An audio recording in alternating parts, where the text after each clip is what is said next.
నమస్తే, నేను Vamsi. Welcome to ground report. గ్రామానికి ఎక్కువ, పట్టణానికి తక్కువ, నగరానికి మరీ దూరం అన్నట్టుగా ఉంది కడప కార్పొరేషన్ పరిధిలోని శివారు ప్రాంతాల పరిస్థితి. కార్పొరేషన్లో విలీనమై 2 దశాబ్దాలు గడిచినా అభివృద్ధికి నోచుకోని ప్రాంతాలు నేటికి అనేకం. కనీసం మౌలిక వసతులు కల్పించడంలో కార్పొరేషన్ పాలకులు విఫలమయ్యారని జనం తీవ్ర అసహనం, ఆగ్రహం వ్యక్తం చేస్తున్నారు. పల్లెల్లో ఉన్నామా, పట్నంలో ఉన్నామా, లేక నగరంలో ఉన్నామో తెలియడం లేదంటున్నారు. శివారు ప్రాంత ప్రజలు ఆవేదన వ్యక్తం చేస్తున్నారు. ఈ అంశంపై అధికారులు, నేతల మీద తీవ్రంగా మండిపడుతున్నారు. ఒక రోడ్డు లేదు, ఒక మురికి కాలువ లేదు, తాగేందుకు గుక్కెడు నీళ్లు లేవు, కన్ను మూసాక పూడ్చిపెట్టేందుకు ఉన్న శ్మశానం కూడా చెరువు స్థలం. దీంతో నీళ్లలోనే ఖననం చేస్తున్నామంటూ ఆవేదన వ్యక్తం చేస్తున్నారు. కడప శివారు ప్రాంత ప్రజల దుస్థితిపై ఐ న్యూస్ కడప ప్రతినిధి ప్రసాద్ శర్మ అందిస్తున్న గ్రౌండ్ రిపోర్ట్ ఇప్పుడు చూద్దాం.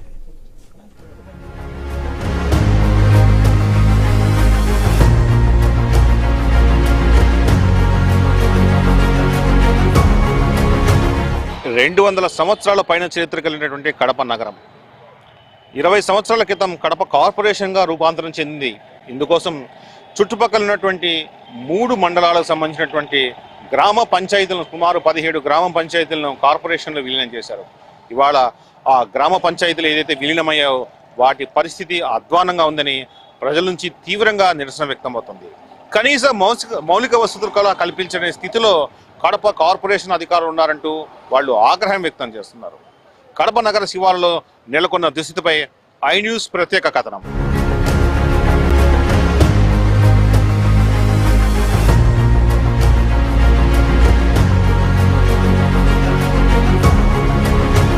కడప కార్పొరేషన్ పరిధిలోని 17 డివిజన్లో ఉన్న ఇది శివానందపురం 5వ వీధి. చాలా రోజులుగా, చాలా ఏళ్లుగా అనేక సమస్యలు ఎదుర్కొంటున్నారు స్థానికులు. ముఖ్యంగా రోడ్డు, డ్రైనేజీ, అలాగే నీటి సరఫరా వ్యవస్థ సరిగా లేక ఇబ్బంది పడుతున్న పరిస్థితి. వర్షాకాలం వస్తే ఈ రోడ్లలో నడవాలంటే చాలా ఇబ్బంది పడుతున్నామని చెప్తున్నారు స్థానికులు.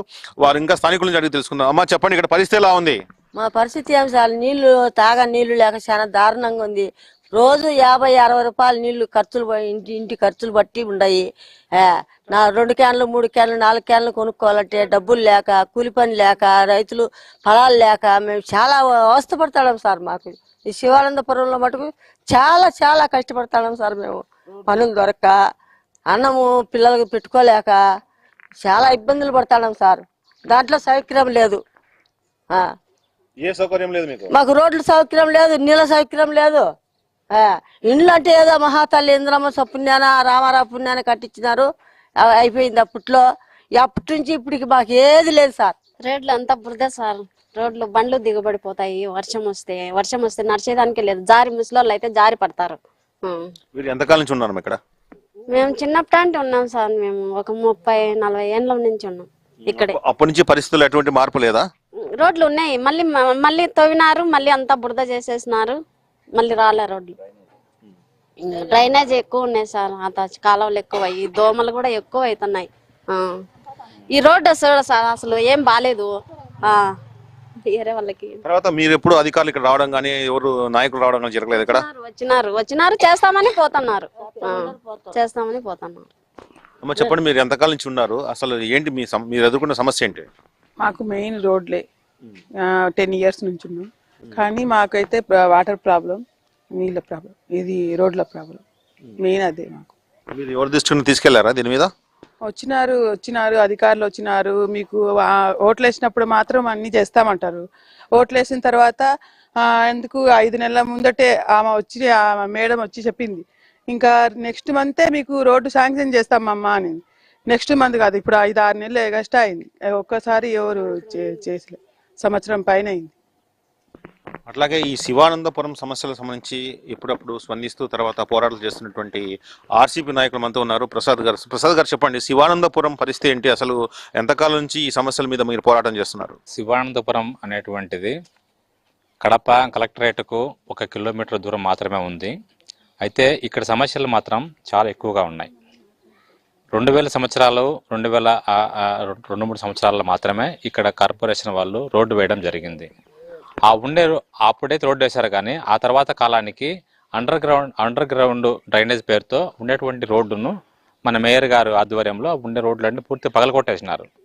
ఆ రోడ్లు పగలగొట్టేసి ఆ సెంటర్లో దారి వేసి ఆ పైప్ లైన్ చేసినారు. ఆ పైప్ లైన్ పూర్తి కాల ఉండే రోడ్లన్నీ పాడైపోయినాయి. ఆ తర్వాత అప్పటి నుంచి ఇప్పటికి సుమారు 15 సంవత్సరాలు పైగా అవుతా ఉంది. ఈ ఊరికి రోడ్డు నోచుకోలేని పరిస్థితి. వర్షాలు వస్తే ఈ పరిస్థితి ఎట్లుంటుందంటే ఒక సందర్భంలో మన పక్క వీధిలోని 6వ వీధిలో ఒక పిల్ల, చిన్న పిల్ల, పసిపిల్ల ట్రాక్టర్ కింద పడి చనిపోవడం కూడా జరిగింది. దాని మీద మేము పెద్ద ఎత్తున ఆందోళన చేసినాం, ముట్టడి చేసినాం. ఈ రిమ్స్ పోయే దారి అంతా కూడా ఆందోళనతో పూర్తిగా స్తంభింపజేసినాం. ఆ సందర్భంలో రోడ్లు వేస్తామన్నారు, కానీ అప్పటి నుంచి ఇప్పటి వరకు రోడ్లు వేయలేదు. అదే కాదు, వాటర్ కూడా ఈ పక్క నీళ్లు చాలా ఇబ్బంది పడేటువంటి పరిస్థితి. తాగడానికి మంచినీళ్ళు లేక మినరల్ వాటర్ కొనుక్కొని హైవే బాత్రూంలో వాడుకునేటువంటి పరిస్థితి కొంది. డ్రైనేజ్ వ్యవస్థ మీరు చూస్తున్నారు ఈ పక్క. ఈ డ్రైనేజ్ వ్యవస్థ అంతా కూడా ఇంట్లో నీళ్ళు బయటికి పోవాలన్నా, బయట నీళ్ళు లోపలికి రావాలన్నా అనేది ఇక్కడ ఒక ప్రశ్న. వర్షం వస్తే డ్రైనేజ్ నీళ్ళన్నీ బయట ఆ ఎత్తులు ఉంటుంది చూడండి, ఆ రోడ్డు అక్కడ నీళ్ళన్నీ లోపలికి వచ్చేస్తాయి. కాబట్టి ఇక్కడ ఈ ప్రాంతం అంతా నీళ్ళతో నిండిపోయినటువంటి పరిస్థితి కనబడతా ఉంటుంది. దీన్ని వెంటనే ఈ ప్రాంతంలో ప్రభుత్వ అధికారులు జోక్యం చేసుకోవాలా, ఎమ్మెల్యే గారు జోక్యం చేసుకోవాలా. తక్షణమే ఉన్నటువంటి రోడ్లను, డ్రైనేజ్ కాలువలను, మంచినీటి వ్యవస్థను ఏర్పాటు చేయాలి. దీంతో పాటు మనకు దగ్గర ఉంటుంది ఒక శ్మశానం. మా ఊర్లో ఎవరైనా చనిపోతే మేము అంతే తీసుకుపోయి ఆ శ్మశానంలో వేసుకునే వాళ్ళం. ఆ శ్మశానాన్ని ఒక బడా బాబు నాయకుడు దాన్ని ఆక్రమించేసుకున్నాడు. ఆక్రమించుకోవడమే కాదు, మాకు శ్మశానం తన ఏదో కట్టించినట్టుగా ఒక చెరువును మాకు చూపించి చెరువుని ఇచ్చాడు. ఆ చెరువులు ఎట్లుంటుందంటే శవాలన్నీ, శ్మశానాలన్నీ, సమాధులన్నీ ఇంతెత్తు ఉంటే నీళ్లు ఇంతెత్తులో ఉంటాయి. అంటే సమాధులకు మించి నీళ్లు ఉంటాయి. ఆ చెరువు పూర్తిగానే అట్లాంటి పరిస్థితుల్లో మేము ఇక్కడ ఉన్నాం. కాబట్టి మాకు ఆ శ్మశానాన్ని కూడా మాకు బాగా చాలా చెప్పి మేము కోరుతా ఉన్నాం. రోడ్ల విషయం అయితేనేమి, తర్వాత వచ్చేసి విద్యుత్ దీపాలు, గాలి వర్షం లేచిందంటే పడిందంటే ఖచ్చితంగా లైట్లు అనేది అయిపోవడము. సో రోడ్ల మీద రావడం పరిస్థితి చాలా ఘోరంగా ఉందన్నమాట. దానికి తోడు ఈ వర్షాలు తొలగ చినుకులు పడడం వల్ల రోడ్డు పైకి చిన్న చిన్న పాములు కానీ, కప్పలు కానీ, ఇవి మండ్రగబులు ఇలాంటివి కొన్ని హానికరమైనటువంటి రావడం వల్ల బయటికి కూడా రాలేని పరిస్థితి. అధికారులు స్పందించి తొందరగా మాకు రోడ్లు వేయాల్సిందిగా కోరుకుంటున్నాం. 40 ఏళ్ళ నుంచి మేము ఇక్కడ ఫ్యామిలీ ఉంటున్నాము. నా చిన్నప్పటి నుంచి చూస్తున్నాను. ఒక్కసారి మాత్రం రోడ్డు వేశారు. ఆ రోడ్డు వేయడం కూడా ఎలా వేశారు అంటే, రోడ్డు వేశారు కానీ డ్రైనేజ్ పేరుతో రోడ్డు అంతా పగలగొట్టేసి లోపల పైప్ కనెక్షన్ ఇవ్వాలని చెప్పేసి రోడ్డు పగలగొట్టారు. దాని తర్వాత ఇంతవరకు రోడ్లు పునరుద్ధరించలేదు, కొత్త రోడ్లు వేయలేదు, డ్రైనేజ్ కూడా పరిష్కరించలేదు. మేము ముఖ్యంగా ఫేస్ చేసే సమస్య మాత్రం ఇదే సార్. ఇది శివానందపురం ఏదైతే 17వ డివిజన్ పరిధిలో ఉందో, ఈ 4, 5, 6 వీధుల్లో నెలకొన్నటువంటి సమస్య. తాము చాలా కాలంగా రోడ్లు, డ్రైనేజీ, తర్వాత మంచినీటి సమస్యను ఎదుర్కొంటున్నాము. ఇక్కడైనా అధికారులు స్పందించి తగు చర్యలు తీసుకోవాలని కోరుతున్నారు.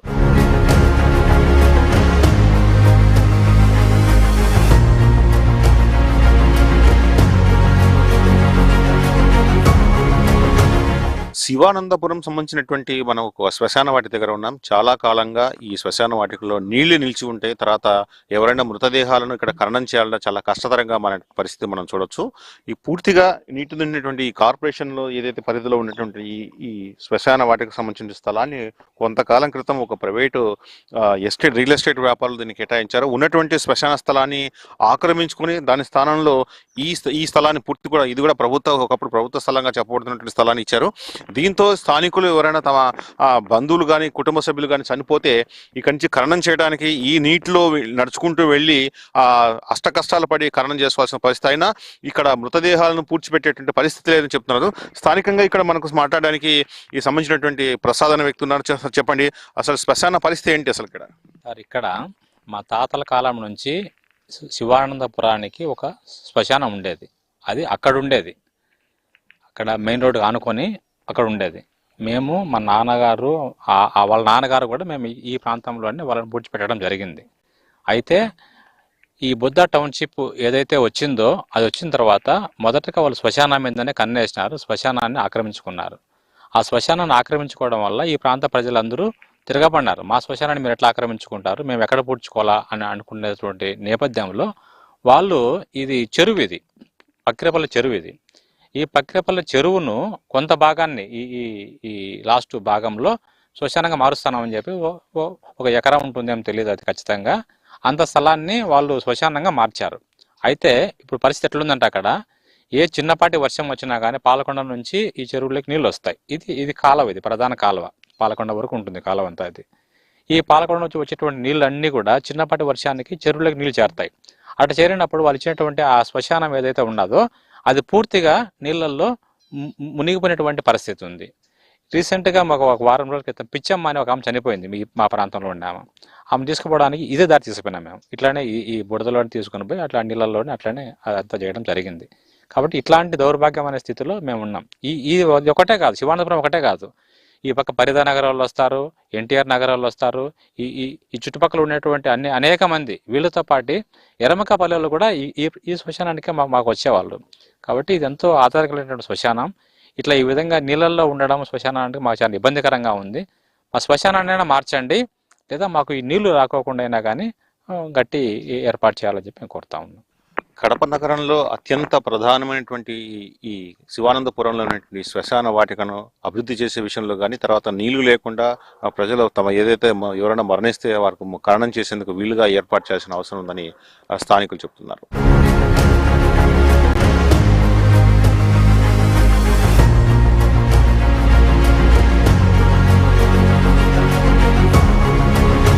కడప నగరంలోని 4వ డివిజన్లో ఉన్నాం. ఆర్కే నగర్ ఇది. ఇక్కడ పరిస్థితి చూస్తే చాలా ఇబ్బందికరమైన పరిస్థితి. ప్రజలు చాలా డ్రైనేజీ లేక, తర్వాత సరైన రోడ్డు లేక తీవ్రమైన ఇబ్బందులు పడుతున్న పరిస్థితి. దాదాపు 20 సంవత్సరాల క్రితం నిర్మాణమైనటువంటి ఈ కాలనీ ఏదైతే ఉందో దాదాపు 2500 మంది గృహాలకు పైగా ఉన్నారు. దాదాపు 10 నుంచి 15,000 జనాభా ఉన్నటువంటి ఈ ఆర్కే నగర్లో ఇవాళ 4వ డివిజన్లో ఉంది. ఇది పూర్తిగా ఇబ్బందికరమైన పరిస్థితి, దుర్గంధమైనటువంటి పరిస్థితుల్లో రోడ్లు నడవడానికి కూడా వీలైనటువంటి స్థితిలో ఇది నగరంలో ఉన్నామా లేక పల్లెలో ఉన్నామా అంటే తలపించే రీతిలో ఉన్నటువంటి పరిస్థితుల నేపథ్యంలో ఇక్కడ మనం ఆర్కే నగర్లో మనతో మాట్లాడడానికి ఇక్కడ స్థానిక మహిళలు చాలా మంది ఉన్నారు తమ సమస్యలు చెప్పడానికి. అమ్మ లక్ష్మీదేవి గారు, చెప్పండి, అసలు ఆర్కే నగర్లో ఎంతకాలం నుంచి ఉంటున్నారు? అసలు ఈ ఆర్కే నగర్ పరిస్థితి ఎందుకు ఇట్లా ఉంది? ఊరికే మేము కట్టుకునే ఇల్లులు, మేము వేసుకునే గుడిసెలు మా ఇల్లు తప్ప ఇంతమంది కార్పొరేటర్లు వచ్చినారు, మేయర్లు వచ్చినారు, ఎమ్మెల్యేలు వచ్చినారు, ఎంపీలు వచ్చారు. వచ్చిన అలా ఉంచి అది చేస్తాం ఇది చేస్తామని వచ్చారు పోతారు, ఏమి చేయరు. ఇక్కడ మాకు దోమలు, పిల్లలకు జ్వరాలు, డెంగీ జ్వరాలు, పెద్దోళ్ళకు పిల్లలకు అనారోగ్యాలతో పడి ఇబ్బందులు పడుతున్నారు. నానాక పరిస్థితులలో ఇబ్బందులు పడుతున్నారు. ఎవరు వచ్చి మాకు చేసింది లేదు. మాకు రోడ్లు కాలువలు ఉంటే లక్షణంగా మాకు ఉంటుంది మేము అనుకుంటున్నాం. అమ్మ చెప్పండి మామనీష్ గారు, అసలు ఎంతకాలం నుంచి మీకు ఈ సమస్య ఉంది ఇక్కడ? 23 ఏళ్ళ దాకా అయింది సార్. ఈ పదవిలో మేము వేపించాం, ఆ పదవిలో మేము వేపించాం, ఒక్కరు కూడా బేరు సార్. పిల్లలకి ఇంటింటికి జ్వరాలు వచ్చాయి. ఈ అసలు నడిచే కూడా స్థలం లేదు సార్. చూడు సార్ ఎంత ఘోరంగా ఉందో. ఇట్లయితే ఎట్లా నడచాలి సార్? ఎవరో జగన్మోహన్ రెడ్డి వేస్తాంలేనా, చంద్రబాబు నాయుడు వేస్తాం, ఎవరు వచ్చి వేస్తాం సార్? 23 ఏళ్ళు అవుతుంది. ఎట్లా నడచాలో చూడండి సార్ ఒకసారి. మీరైతే అట్లే ఉంటే ఊరికి అవసరాలకు వచ్చిన వాళ్ళందరూ వేస్తామంటారు, సైక్ అంటారు. ఎట్లా సార్ మేము నడచడం ఎట్లా? పిల్లలకి ఇంటింటికి జ్వరాలు ఉన్నాయి సార్. అసలు ఆర్కే నగర్ లో ఒక దుర్గంధమైన పరిస్థితి, తర్వాత కాలువ లేని పరిస్థితి మనం చూస్తున్నాము. రోడ్లు లేవు, గుట్టలు రాళ్ళు, ఏదో కొండ గుట్టలో నివసించే ప్రాంతంగా కనిపిస్తుంది. ఎందుకు ఎట్లా పరిస్థితి ఏర్పడింది అంటారు? ఈ కాలనీ దాదాపు 23 సంవత్సరాలైంది ఈ కాలనీ పడి. ఈ కాలనీలో నిరుపేదలు భూపోరాటం చేసి గవర్నమెంట్తో కొట్లాడి లాఠీ దెబ్బలు తిని జైలు పోయి శిక్షలు అనుభవించి మహిళలతో కూడా లాఠీ దెబ్బలు తిని నిర్మించుకున్న కాలనీ ఇది. ఈ కాలనీలో ఇప్పుడు కూడా ప్రభుత్వం నిర్మించిన పైపుల నీళ్లు తాగడం లేదు. ఆ రోజు పోరాటం చేసి సిపిఎం మధు గారు ఎంపీగా ఉన్నప్పుడు 7 లక్షలు శాంక్షన్ చేస్తే అదే స్తంభాల మీద కరెంట్ ఉంది, అదే పైప్ లైన్లో నీళ్ళు తాగుతున్నాం. ఈ పొద్దు ఈ కాలనీలో 63 రోడ్లు ఉన్నాయి. 63 రోడ్లు గాను దాపు 6,000 ఓట్లు, దగ్గర 4,000 చిల్లర ఓట్లు ఈ ఒక రామకృష్ణ నగర్లోనే ఉన్నాయి. ప్రభుత్వానికి ఇంటి పన్ను చెల్లిస్తున్నాం, వాటర్ పన్ను చెల్లిస్తున్నాం, కరెంటు బిల్లులు కడుతున్నాం, వచ్చిన పాలకులకు ఓట్లు వేస్తున్నాం. ఈ యొక్క ఓట్లను కూడా వినియోగించుకుంటున్నారు తప్ప ఇది మేజర్ కాన్స్టిట్యుయెన్సీ 4వ డివిజన్. మేజర్ గారిని పోటీ లేకుండా ఏకగ్రీవంగా ఎన్నుకున్న వార్డు ఇది. కనీసం కాలువలు కానీ వసతులు కానీ సరైన నీతిలో మంచినీళ్ళు తాగలేకున్నాం. ఉప్పు నీళ్ళు కలిసి వస్తాయి, మంచి నీళ్ళు కలిసి వస్తాయి. రెండుకి కూడా ఒకే పైపులు ఉన్నాయి. ఈ రోజు పిల్లలు డెంగీ జ్వరాలతో నడచలేని పరిస్థితి. ఇదే రోడ్డు మీద ఒక పెద్ద పడి కాలు ఇరిగింది. ఎన్నో మాటలు విన్నపం చేసుకున్నాం. గత పాలకులు 20 సంవత్సరాల నగరాన్ని వేలిన పాలకులు ఈ రోజు ఒక పారి అయితే మునిగిపోయింది. వాళ్ళ పరిధిలోనే వైసీపీ పరిధిలోనే కాలం వచ్చి మునిగిపోతే కనీసం అన్నమన్న తిన్నారా లేదని పరిశీలన చేసిన మేయరు కాదు, ఎమ్మెల్యే కాదు, ఎవరు రాలేదు. మేము రాయలసీమ కమ్యూనిస్ట్ పార్టీగా నా ఫ్రెండ్షిప్ లో ఇంకా దాతలతో 3 రోజులు అన్నం చేసి పెట్టడం జరిగింది కాలనీలో. కానీ అంత దుర్దుమైన పరిస్థితికి పాలకులు దిగజారినారనేది మా అభిప్రాయం. రెండోది, వాళ్ళు ఇప్పుడున్న ఎమ్మెల్యే గాని మేయర్ గాని ఛాలెంజ్ ఇస్తున్న వాళ్ళకి, ఇది సాయిబాబా గుడి, నిత్యము పూజలు జరుగుతూ ఉంటాయి, ఈ సనాతన ధర్మం అంటున్నారు, అందరూ కట్టుబడి ఉండాల్సిందే. ఇలా ఉండాలి నా గుడి దగ్గర. ఎన్నో మాటలు సోషల్ మీడియాలో పెట్టినాం, కార్పొరేషన్ అధికారులు చెప్పినాం, అడిషనల్ కమిషనర్ వచ్చి పర్యటన చేపించాం. ఇంత దారుణంగా అనిపోయినాడు, శాంక్షన్ చేస్తానన్నాడు, ఇంతవరకు శాంక్షన్ కాలేదు. ఈ 62 రోడ్లలో 3 రోడ్లలో 22 సంవత్సరాల నుండి అమ్ముద్దుల్లా మంత్రిగా ఉన్నప్పుడు మెయిన్ రోడ్డు వేయించినాడు, మసీద్ దగ్గర ఒక రోడ్డు వేయించినాడు. అప్పుడు తెలుగుదేశం ప్రభుత్వంలో శాంక్షన్ అయిన రోడ్లు మొన్న వైసీపీ ప్రభుత్వం వేస్తే ఒక పక్క శాంక్షన్ అయితే ఆ నాయకులు వాళ్ళ ఇళ్ల పక్క వేసుకొని అన్యాయం చేసినారు. అలాంటి పరిస్థితిలో ఉన్నారు. రేపు రాబోయే రోజుల్లో కార్పొరేషన్ ఎలక్షన్లు వస్తున్నాయి. ఏ ముఖం పెట్టుకొని వచ్చి ఓట్లు అడుగుతారు ఈ పాలకులని మేము క్వశ్చన్ వేస్తున్నాం. అమ్మా చెప్పండి, మీరు చాలా ఏళ్ళ నుంచి ఉన్నారు కదా, అప్పటి నుంచి ఇలాగే పరిస్థితి? ఇలాగే ఉంది నాయన. రోడ్ బేయలే, మన్ను వేస్తామని బేయలే, ఏం లే. రాత్రి వచ్చేటప్పుడు ఇట్లా అక్కడ పడిపోయినా, ఏం కాళ్ళు విరిగితే ఏమి విరిగితే ఎవరు చూస్తారు చెప్పండి? మేము ముసలోళ్ళు రావడం లే, పోవడం లే. చూడు పొద్దున్నుంచి ఇక్కడే కాలువ. ఏం మట్టి వేస్తే ఏమి, వాళ్ళు వేస్తామని చెప్పినారు, ఏలే. ఎప్పుడు వేస్తారో ఏమో. మళ్ళా ఓట్లు ఏమా అంటే ఎట్లా చేయాలా చెప్పండి మీరే. అసలు ఆర్కే నగర్ లో ఎంతకాలం నుంచి ఉండవారు? మీ సమస్య ఏంటమ్మా? మేము 18 సంవత్సరాలు అయింది సార్ ఆర్కే నగర్లో ఉండబట్టి. ఇప్పటికి మాకు రోడ్లు లేవు, కాలువలు లేవు. ఇప్పుడు వర్షాలు అందుకు వస్తే మాకు ఇళ్ళల్లో కూడా నీళ్ళు వచ్చే అవకాశం అయితే ఉంది సార్. వీళ్ళు ఓట్లు వేసేటప్పుడు మాత్రమే కమిషనర్లు కానీ, మేయర్లు కానీ, ఎమ్మెల్యేలు కానీ అందరూ అప్పటికి మాత్రం కనిపిస్తారు. మీకు ఏమైనా మేము సాయం చేస్తాము అది ఇది అని చెప్తారు సార్. ఏమైతే సాయం అయితే ఇంతవరకు ఏం లేదు. మాకైతే రోడ్లు మీరే చూడండి సార్ ఎట్లుందో. పందులు వస్తున్నాయి, కుక్కలు వస్తున్నాయి, అన్ని గలీజ్గానే ఉంది. ఇన్నేళ్ల నుంచి ఉండాము. మాది పల్లెటూరు మాదిరి ఉంది కానీ టౌన్ మాదిరి లేదు, సిటీ మాదిరి లేదు. మళ్ళా ఇది ఎమ్మెల్యేలు వస్తారు, అందరు వస్తారు సార్. ఆ ఓట్ల పొద్దు మాత్రమే కనిపిస్తారు, మిగతాప్పుడైతే కనపడరు. ఆర్కే నగర్ లో దాదాపు 20 సంవత్సరాలుగా ఇది కార్పొరేషన్ లో విలీనమై ఉంది. అసలు ఏంటి పరిస్థితి ఇక్కడ? రోడ్లు సరిగా లేవు, వాటర్ సమస్య ఉంది, రోడ్లు చాలా సమస్యలు ఉన్నాయి. వర్షం పడిందంటే టోటల్ ఇళ్ళకి వాటర్ వచ్చేస్తున్నాయి. ఈ డ్రైనేజ్ ప్రాబ్లమ్స్ చాలా ఉన్నాయి. మరి తెలుగుదేశం పార్టీ వచ్చింది, మరి ఎప్పుడు ఇవి చేస్తారో మరి తెలియట్లేదు. ఇంతమంది ఎవరైనా అధికారులు రావడం కానీ తర్వాత నాయకులు రావడం జరిగింది ఇక్కడ? ఏ ప్రభుత్వం ఉన్నప్పుడు వాళ్ళు వస్తున్నారు, చూసిపోతున్నారు, కానీ ఆర్కే నగర్ బాగుపరిచేదంటే ఏమున్నదాన్ని ఇప్పట్లో.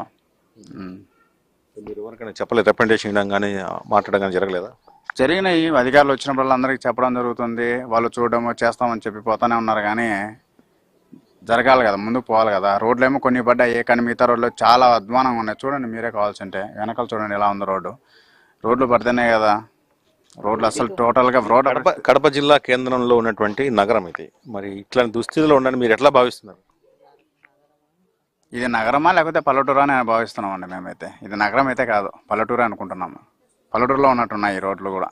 ఆర్కే నగర్ లో చాలా ఏళ్లుగా రోడ్లు అధ్వానంగా ఉన్నా పట్టించుకునే వాళ్ళు ఎవరు లేరు. ఇదే తమ సొంత ఇళ్లు కావడంతో ఎక్కడికి బయటకు వెళ్ళలేని పరిస్థితుల్లో ఉన్నాం. మిగతా పల్లె ప్రాంతాల్లో రోడ్లు ఇతర సౌకర్యాలు మెరుగ్గా ఉంటే ఆర్కే నగర్ మాత్రం దుస్థితిలో ఉండి చెప్తున్నారు మహిళలు.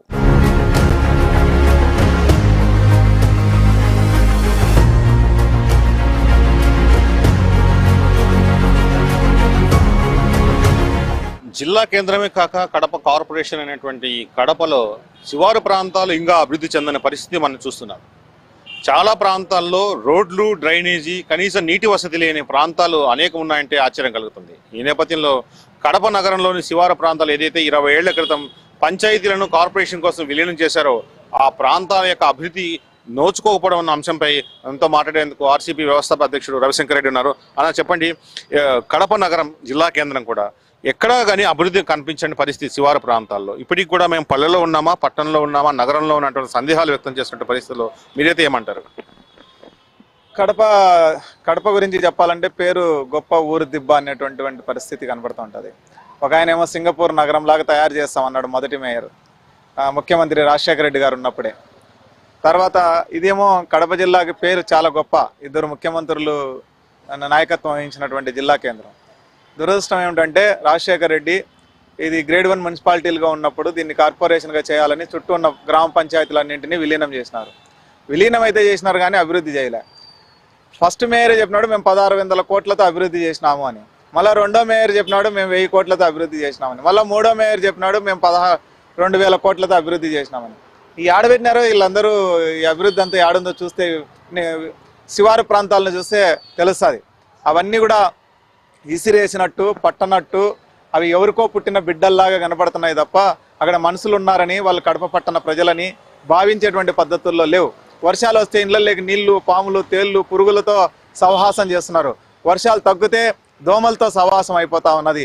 రోగాలతో రొప్పలతో శివారు ప్రాంతాలన్నీ శివమెత్తిపోతున్నటువంటి పరిస్థితుల్లో పాలక వర్గాలు ఏమొచ్చినా అది తెలుగుదేశమా, వైసీపీనా, కాంగ్రెస్ అనే దాంతో సంబంధం లేకుండా ప్రజల్ని పట్టించుకోకుండా నేల విడిచి సాము చేస్తున్నటువంటి పరిస్థితి కనబడుతుంది.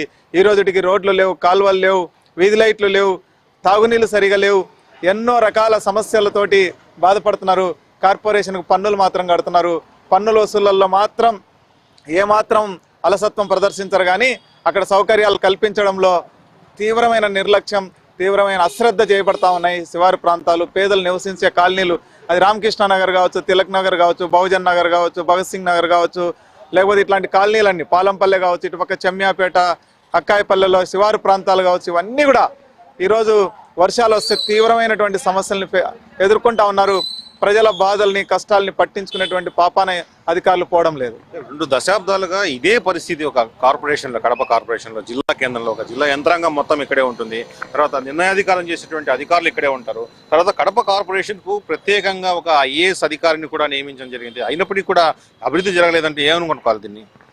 సమస్య ఏం లేదు. అధికారులు అందరూ ఏమనుకుంటున్నారంటే కడప నగరాన్ని మేము సుందరంగా చేసినామని చెప్పుకోవడానికి ప్రయత్నం చేస్తున్నారు. అంటే సెంటు, పౌడరు, స్నోను అద్ది అందంగా ఉంది పాప అని చెప్పడానికి, అందంగా ఉన్నాడు ఈ అబ్బాయి అని చెప్పడానికి ప్రయత్నం చేస్తున్నారు తప్ప నిజంగా అందంగా తయారు చేయడానికి ఏం కావాలన్నా అవి చేయలేదు. ఎవరైతే శివారు ప్రాంత ప్రజలు ఉన్నారో వాళ్ళు ప్రజలు కానట్టు నిష్కారణంగా సర్కిల్స్లో బాగుండే సర్కిల్స్ అన్నింటినీ పలగొట్టి కోట్ల రూపాయలు, ఒక్కొక్క దానికి 10 కోట్లు, 20 కోట్లు, 70 కోట్లు, 80 కోట్లు ఖర్చు పెట్టి ఇష్టారాజ్యంగా ఖర్చు పెట్టి అందంగా తీర్చిదిద్దినామనే పేరు గొప్ప కోసం ప్రయత్నం చేస్తున్నారు తప్ప నిజంగా ప్రజల కోసం పనిచేస్తే ఈ సమస్య రాదు. నేనేనేది అదే, 100 కోట్ల రూపాయలు, 1000 కోట్ల రూపాయలు నిధులు తెస్తున్నామని చెప్పినప్పటికి కూడా రోడ్లు, కాలువలు కూడా వేయలేరా అని చెప్పి మేము ప్రశ్నిస్తా ఉన్నాం. సుందరయ్య నగర్ లాంటి చోట అయితే అసలు మనుషులు నివాసం ఉండడానికి కూడా వీలు లేనంత దౌర్భాగ్యమైన పరిస్థితులు కనపడతా ఉన్నాయి. ఎప్పుడు మారుస్తారు? ఎప్పుడు 20 ఏళ్ల సమయం సరిపోదా అని చెప్పి మేము ప్రశ్నిస్తున్నాం. సిగ్గుండాల. కడప మేయరు 4వ డివిజన్కు ప్రాతినిధ్యం వహిస్తున్నాడు. 4వ డివిజన్ ఈరోజు అత్యంత హీనమైన అభివృద్ధి లేమితో కొట్టుమిట్టాడుతున్నటువంటి కార్పొరేషన్గా ఉంది. వాళ్ళ గవర్నమెంటే రాష్ట్రంలో ఉన్నది, వాళ్ళ కార్పొరేషన్ ఆయన అధీనంలో ఉన్నది. అయినా కూడా రోడ్లు, కాలువలు వేయడంలో తీవ్రమైన నిర్లక్ష్యాన్ని, అశ్రద్ధని చేసినారు. కాబట్టే వైసీపీ గత 5 సంవత్సరాల్లో చేసిన పాపాలకు, వీళ్ళు చేసిన పాపాలకే జగన్మోహన్ రెడ్డి శిక్ష అనుభవిస్తున్నాడని చెప్పి నేను చెప్పదలుచుకున్నాను. మొత్తానికి ఈ శివారు ప్రాంతాలు అభివృద్ధి చెందాలంటే, తర్వాత ప్రజలకు మౌలిక సదుపాయాలు అందాలంటే ఏం చేస్తే బాగుంటుందని మీరు సజెషన్ చేస్తారు? నిర్దిష్టంగా మేము చాలా కాలం నుంచి చెప్తున్నాం, వెనుకబడ్డ లేదు శివారు ప్రాంతాల పట్ల ప్రత్యేకమైన శ్రద్ధ కనపరిచి నిధుల కేటాయింపులు అధిక ప్రాధాన్యతనిచ్చి ధనవంతులు ఉండే చోట కాకుండా, లేకపోతే ప్రధానమైన రహదారులు కాకుండా పేదలు నివసిస్తున్న రహదారుల పట్ల ప్రాధాన్యతనిచ్చి కనుక పని చేయగలిగితే తప్పకుండా పరిష్కారం అవుతాయి. ఒక క్రమ పద్ధతిలో సంవత్సరానికి కొన్ని రోడ్లు వేసినా కూడా 10 సంవత్సరాలలో 100 రోడ్లు వేసి ఉండొచ్చు ఒక్కొక్క కాలనీలో. కానీ ఇంతవరకు ఆ పరిస్థితి లేదు. ఎప్పుడు పరిష్కారం అవుతుంది అంటే చిత్తశుద్ధితో కూడిన రాజకీయ నాయకులు, చిత్తశుద్ధితో కూడిన అధికార యంత్రాంగం కలిసి ఆ ప్రాంత ప్రజల పట్ల చిత్తశుద్ధితో పనిచేసినప్పుడు మాత్రమే సాధ్యమవుతుంది.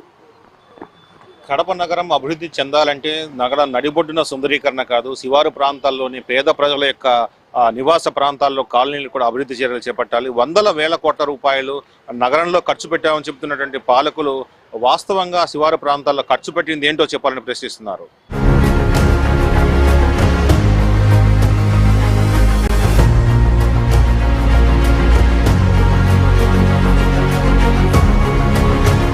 ఐన్యూస్ చేపట్టినటువంటి గ్రౌండ్ రిపోర్ట్లో కడప నగర శివారు ప్రాంతాల్లో ఇంకా కొన్ని మౌలిక వసతుల కల్పన సంబంధించి ప్రజలు చేసినటువంటి కొన్ని ఫిర్యాదులు కానీ విమర్శలు కానీ నేపథ్యంలో మన మున్సిపల్ కమిషనర్ మనోహర్ గారితో ఉన్నాం. సార్ చెప్పండి, కడప శివారు ప్రాంతాల్లో అనేక ప్రాంతాలు కూడా ఇప్పటికీ రోడ్స్, డ్రైనేజీ, తర్వాత నీటి వసతులు లేని కంప్లైంట్ అయితే వస్తుంది. దీనికి సంబంధించి కడప కార్పొరేషన్ సంబంధించి ఏమన్నా మన దగ్గర ప్రణాళిక కానీ భవిష్యత్తులో వాటిని పరిష్కరించే అవకాశం అని ఉంది? మనకి కడప శివారు ప్రాంతాల్లో ఎక్కువగా రోడ్లు కానీ డ్రైనేజ్ విషయం కానీ కొంచెం స్లమ్ ఏరియాస్ ఎక్కువ ఉండడం కానీ విలేజెస్ కలిసి ఉండడం కానీ మనకి ఆ సమస్య ఉందండి. అది మనకి కార్పొరేషన్ అయినప్పటి నుంచి ఎక్కువ విలేజెస్ చుట్టుపక్కల కలవటము, మన ఏరియా కూడా 160 స్క్వేర్ కిలోమీటర్లు ఉందన్నమాట. మనం దీన్ని కంపేర్ చేసుకుంటే తిరుపతి 30 స్క్వేర్ కిలోమీటర్లే ఉంది. ఆ విధంగా మనకి కంపేరబుల్ పాపులేషన్ ఉన్నవి తక్కువ ఏరియా ఉండడం వల్ల ఉన్న ఫండ్స్ తోటి ఇప్పుడు లెంగ్త్ ఆఫ్ ద రోడ్ కానీ లెంగ్త్ ఆఫ్ ద డ్రైన్ కానీ ఎంత దాని యొక్క కాస్ట్ అవన్నీ కొంచెం మనకి పెరిగిపోతూ వస్తున్నాయి. దానివల్ల మనకున్నటువంటి లిమిటెడ్ రిసోర్సెస్ తోటి మనకున్నటువంటి ట్యాక్స్ కలెక్షన్ కావచ్చు, మనకి గవర్నమెంట్ నుంచి వచ్చేటువంటి నిధుల నుంచి కావచ్చు, 15th ఫైనాన్స్ కానీ లేదా ఎన్క్యాప్ నిధులు కానీ ఇటువంటి నిధులన్నీ స్పెషల్ గ్రాంట్స్ గవర్నమెంట్ అప్పుడప్పుడు ఇస్తూ ఉంటుంది. వాటి నుంచి కానీ ఉన్న వాటితోటి 1 by 1 చేస్తూ వస్తూ ఉన్నాము. కానీ మనకి ఎక్కువ ఏరియా ఉండడం వల్ల మనకి కంపారిటివ్గా మనకు వచ్చేటువంటి నిధులు లిమిటెడ్గా ఎప్పుడూ ఉంటాయి. అది ఎప్పుడు ఉన్న ప్రాబ్లమే ఉంటుంది మనకి. మెల్లగా అందుకనే ఒకదాని తర్వాత ఒకటి మనం చేసుకుంటూ వెళ్తూ ఉంటాము. సో అదే పద్ధతిలో ఇప్పుడు ఏదైనా మనకు వచ్చే నిధుల్లో కూడా శివారు ప్రాంతాలకి కొంచెం ఎక్కువ ప్రయారిటీ కూడా ఇస్తూ ఉన్నాము. డ్రైన్స్ విషయంలో కావచ్చు, రోడ్స్ విషయంలో కావచ్చు, అక్కడ ఉన్నటువంటి విలేజెస్ ఉన్నటువంటి ఏరియాస్ లేదా స్లమ్స్ ఉన్నటువంటి ఏరియాస్లో ఎక్కువ ప్రయారిటీ ఇస్తున్నాము. అదేవిధంగా మిగతా ఏరియాస్ కూడా చేసుకుంటూ వస్తున్నాము. అదే ఉద్దేశంతోనే మనము ఎక్కడన్నా ఆల్రెడీ రోడ్ ఉన్న చోట రోడ్ శాంక్షన్ కూడా చేయట్లేదు. ఎందుకనంటే అసలు రోడ్డే లేనివి మట్టి రోడ్లు ఉన్న వాటిలో ఫస్ట్ చేయాలనే ఉద్దేశంతో ఒక పాలసీ లాగా కార్పొరేషన్లో ఒకటి కూడా కొంచెం డ్యామేజ్డ్ ఉంటే ప్యాచెస్ వేసుకునేటువంటిది, పాట్ హోల్స్ ఉంటే ఫిల్ చేసేటువంటిది ఈ కార్యక్రమం పెడుతూ ఉన్నాము. ఆల్రెడీ అది గవర్నమెంట్ కూడా అటువంటి ఇన్స్ట్రక్షన్స్ ఇచ్చింది, మీరు పాట్ హోల్స్ అన్నింటినీ ఫిల్ చేయండి అని. ఆ విధంగా మనం చేస్తూ కొత్త రోడ్స్ మాత్రం ఇప్పటిదాకా లేని చోట్ల మాత్రమే ఫస్ట్ వేసి ఆ తర్వాత రిపేర్స్ ఆఫ్ రోడ్స్ ఉన్న దగ్గర కొత్త రోడ్లు వేసే పద్ధతిలో వెళ్ళాలనే ఉద్దేశంలో ఉన్నాము. అదేవిధంగా గవర్నమెంట్ కూడా ఆనరబుల్ మినిస్టర్ గారు కూడా డిఫరెంట్ లోన్ ఇచ్చేటువంటి డిఫరెంట్ ఏజెన్సీస్తో కానివచ్చు, సెంట్రల్ గవర్నమెంట్ నుంచి కావచ్చు కొంచెం ఫండ్స్ తీసుకురావాలనే ఉద్దేశంలో ఉన్నారు. దాంట్లో భాగంగానే అర్బన్ ఇన్ఫ్రాస్ట్రక్చర్ డెవలప్మెంట్ ఫండ్ అని చెప్పేసి డ్రైన్స్ కోసం ఆల్రెడీ మనము స్ట్రాంగ్ వాటర్ డ్రైన్స్ కింద ఒక 70 కోట్లతోటి 20 డ్రైన్స్ దాకా వేస్తూ ఉన్నాము. వర్షపు నీళ్ళు వచ్చినప్పుడు నీళ్ళు ఆగిపోకుండా. అదేవిధంగా ఇంకా కొన్ని డ్రైన్స్ రావడం కోసము అర్బన్ ఇన్ఫ్రాస్ట్రక్చర్ డెవలప్మెంట్ ఫండ్ తోటి రాష్ట్రం మొత్తానికి కూడా కొంచెం ఫండ్స్, అందులో కార్పొరేషన్స్కి, మున్సిపాలిటీస్ కూడా కొంత ఫండ్స్ వచ్చే విధంగా అతి త్వరలో రాబోతున్నాయని కూడా చెప్తూ ఉన్నారు. అదేవిధంగా హానరబుల్ ఎమ్మెల్యే గారు కూడా దీనికి కావాల్సినటువంటి నిధుల గురించి గవర్నమెంట్ తోటి మాట్లాడుతూ ఉన్నారు. మనకి నిధులు వచ్చే కొద్దీ కూడా మనం వాటిని చేసుకుంటూ వెళ్తూ ఉంటాము. కరెంట్లీ కూడా 15th ఫైనాన్స్ వచ్చేవి కానీ ఎనీ ఫండ్స్ ఏమున్నా కూడా కొంచెం ప్రయారిటీ శివారు ప్రాంతాలకు వస్తూ ఉన్నాము.